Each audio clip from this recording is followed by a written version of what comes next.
Can you tell us why you originally applied to be a part of Survivor Bloomsburg Season 3 this season? As a kid, I always used to watch Survivor with my family, and it used to be like a family tradition. You know, I've always loved Survivor, thought it was a really cool TV show, and when I heard that Bloomsburg was doing it, I was like, what the might as well try it, you know what I mean? And I had a great time. It was fun.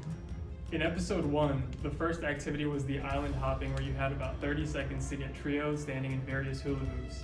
How did you feel about your original trio that you formed with Blaine and Danielle? That was a great trio. I love Blaine and Danielle. They're both great people. We kind of had a little bit of an alliance form there. There was a little bit of something, but it wasn't like anything super concrete yet. In episode 1, how did you feel about your trio being selected by Mars, Hayden, and Jack to join the OG GIBBON that night? I knew that the people who won the first challenge were likely gonna try and take like the best people for their team. When we lost the challenge and I went up to them and I was like, hey, you should pick us. I was trying to make us look like a good team so that we could be on a strong team, and I think it worked out because GIBBON was a really, really strong team in the beginning. In episode 2 on the quad, GIBBON dominated in all of those challenges. Mm-hmm. Can you tell us which ones are your favorite and why? I really liked the ping pong challenge where we had to pass the ping pong ball with the paddles all the way down the field and then come back. And then the untangling challenge seemed fun. I wasn't a part of that one, but I did get to watch that, and that was pretty cool. In episode 3, GIBBON didn't have to go to travel at all. Describe how you felt and which challenges you enjoyed the most at the rec. I really liked yoga dodgeball. I thought that was probably one of like the most fun challenges that we had during the entirety of Survivor. It was really nice not having to go to tribal at all. As Evan would say, we didn't go to tribal very much during the team stage. In episode 3 at the rec, you found not one, but 2 hidden advantages or idols and clues in the back of the gym. Yeah. Tell us how you found those and what happened. They were each like on a pillar on either side of like the gym.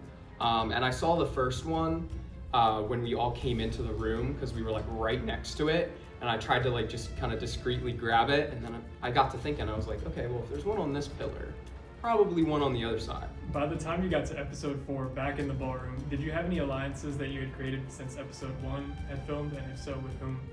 I felt like I was really close with Jack, Hope, Connor, Danielle, Blaine, and a couple of other people from like the original GIBBON, and like Evan and stuff, Michael. I mean, there's so many. In episode 4, the first things the castaways encountered was the first team swap of the season. You pulled a blue fabric and joined a brand new 4th team called Lasula. How did you feel about that first twist in the game and the new group? Obviously, I didn't like being kicked off GIBBON just because we were such a dominant team, but I was kind of expecting it because we had like way more members than anyone else at this point, I think except Bonobo. I really liked the new team. I thought the new team worked really well together. I think we had good cohesion. What did you feel worked so well with getting the safety blocks challenge accomplished so easily for Lasula that night? I don't know. I felt like it was all communication. Everybody on the team knew their job under the impression that as long as we took it slow, we could do it one time and we could do it right. In episode 5 at the beginning, we saw you jump into the pool before the very first challenge to begin searching for ducks with goggles. Once you found it, what happened after that? It gave me a clue to a hint for a fuggler, and I found the fuggler. The fuggler and the duck met up, and you know, they had a talk. Apparently they liked me because they led me to like a super fuggler and a advantages. In episode 5, another team swap occurred, and this time you joined the new Bonobo with Holly, Scott, Jay, and Cade. Did you have any thoughts about that new group in that moment? I felt like it was a very similar team composition to Lasula. I felt like we had good communication. We all kind of like clicked as a group. Again, like I don't think we were as strong as that original GIBBON team. In episode 5, tell us how being a lifeguard helped you or not to do the small splash and cannonball splash challenges in the pool. Honestly, I don't think being a lifeguard helped me very much. My team went to tribal a lot during episode 5. I wasn't expecting it, but we kind of did. In episode 5, you battled it out with Connor going head-to-head on the kickboard for the tug-of-war challenge. Thoughts about that matchup? Oh my gosh, Connor's a dog. I mean, both of us were giving it our all, and I gassed out. I was so tired. In episode 5, you made a big move to save Jack from being voted out that night, even though you weren't even on his team at that time. What motivated you to play an idol on him at the pool in that wild tribal council? Jack was someone who was pretty key to my game at that point. I felt like he was a pretty pivotal player because the longer I kept him in, it was like a threat that was like bigger than myself. In episode 6 at the sports field, tell us about moving the tire and crawling in the sand for the first relay challenge. I played football for 4 years and we used to flip tires all the time. So I felt like that part was pretty easy. It came pretty natural. And then doing like the army crawl and stuff, that was fun. It reminded me of football because we used to do a bunch of stuff similar to that. You never got sent to Husky Island, but many other players did during the first half of the season. What were your thoughts about the inclusion of Husky Island as a part of this competition?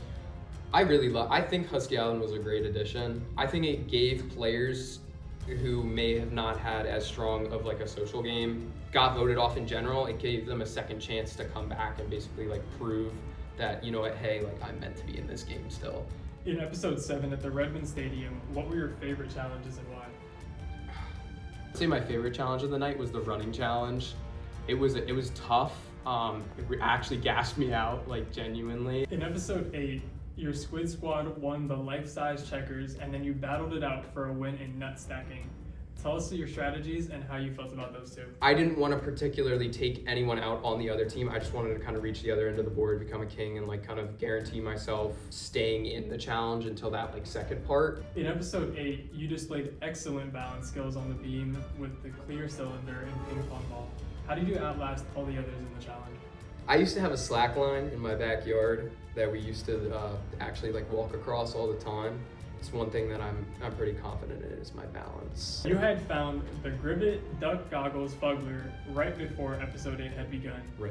Tell us about that adventure to go find it near the wreck and how you ended up using it in the game. That might have been one of the most fun like ways to find a fuggler. I found it and it was really cool because it was like at night, nobody was around, and I was able to just film me finding this fuggler right then and there in that location outside. It was pretty cool. There was a lot of advantages.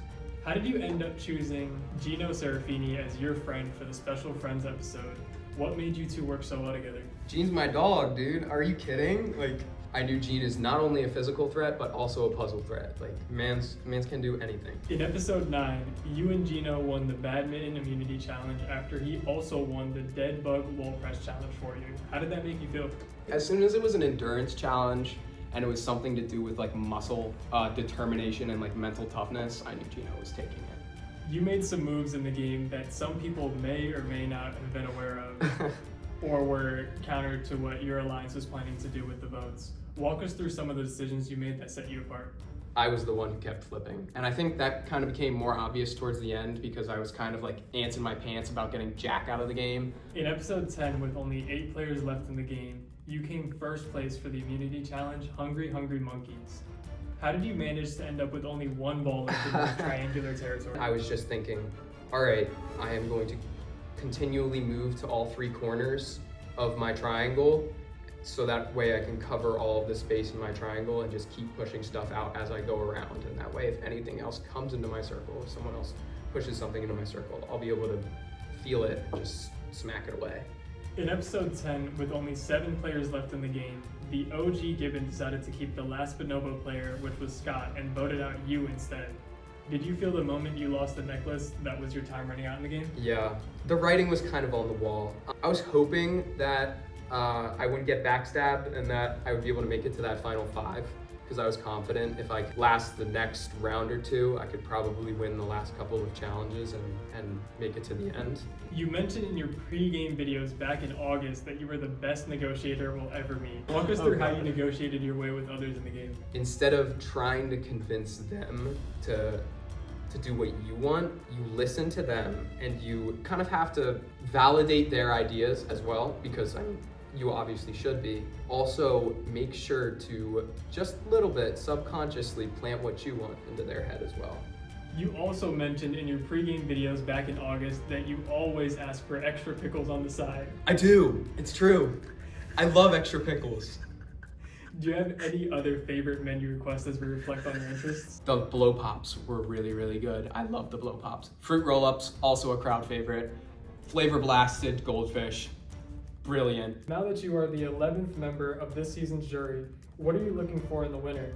What will be your deciding factor come finale night as you vote for someone to win? Did you outwit everyone? Did you play a good social game? Never get voted for? the people you wanted were gone? Did you outplay? Did you win challenges? Did you have that immunity necklace? And did you outlast? Are you at the end? What did you learn about yourself by participating in Survivor Bloomsburg Season 3? I feel like I came in and I wasn't really confident that I was gonna be able to make it that far or like win as much as I did. What do you feel makes the Survivor Bloomsburg experience so unique and fun to do or even watch as a spectator? Everyone in the group is friends. We start off with 38 people. Everyone that's left in the game is game focused. It becomes a game of who do I want to take with me? I don't know. I love Survivor. I think other people do too. I think that's why it's here.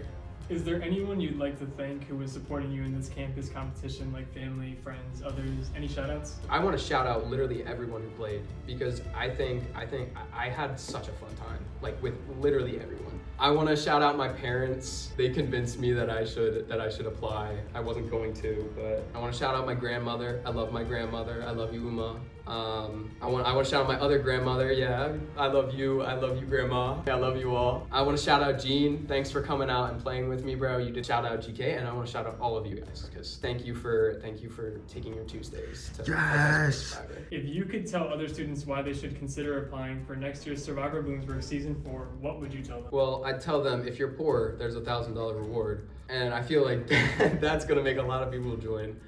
But I would say it's a great way to get out there. It's a great way to make friends. Do you have any final thoughts? I mean, I had an amazing time. I can't wait to see on Tuesday what everyone has to say. Like, I genuinely cannot wait to hear about everyone's game. I'm happy with my performance, thinking that maybe next year I will have to come back. My ego isn't gonna let me walk away without winning this at least once.